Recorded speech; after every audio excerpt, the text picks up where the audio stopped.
सोलापूर विद्यापीठात मोडी लिपी भाषेचे वर्ग सुरू करण्यात यावेत, कारण ही भाषा मागे पडत चालली असं निवेदन NSUI विद्यार्थी संघटनेच्या वतीने विद्यापीठात देण्यात आले।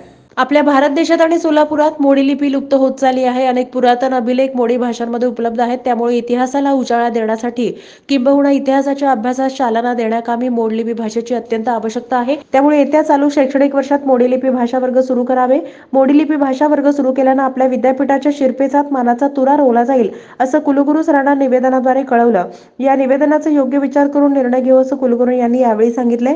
यावेळी सिनेट सदस्य गणेश डोंगरे, NSUI विद्यार्थी संघटनेचे शहराध्यक्ष नागेश मॅकल, शहर सचिव विजय बोगा, पंचायत राज्य समिती सोलापूर शहराध्यक्ष योगेश मार्गम, प्रीतम येतूर, हिरालाल संभाराम, महेश शिंदे यांची प्रमुख उपस्थिती होती। आज रोजी माननीय कुलगुरू सोलापूर पुण्यश्लोक अहिल्यादेवी होळकर विद्यापीठ सोलापूर या ठिकाणी मी निवेदन दिलेलं आहे। मोडी लिपी भाषा वर्ग सुरू करण्याबाबत आपल्या महाराष्ट्रातील कित्येक शिलालेख असू द्या, अभिलेख असू द्या, मोडी लिपी भाषेमध्ये आहेत। त्या मोडी लिपी भाषेचा अभ्यास करत असताना, वाचन करत असताना, त्याबद्दल मोडी लिपीबद्दल भाषा अवगत करत असताना त्या भाषेबद्दल माहिती नसल्याकारणाने आणि मोडी लिपी वाचता लिहिता येत नसल्याकारणाने कित्येक इतिहासकालीन मोडी लिपी आपल्याला त्याबद्दल माहिती मिळत नाही आणि ते भाषा लुप्त होत चाललेली आहे। येणाऱ्या काळात आपल्याला त्याबद्दल माहिती असू द्या, आपल्या इतिहासातील परंपराबद्दल माहिती असू द्या,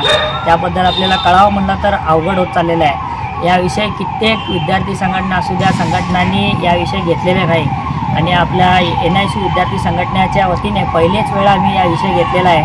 माननीय कुलगुरू साहेबांनी यावर विचार करून सकारात्मक भूमिका व्यक्त केली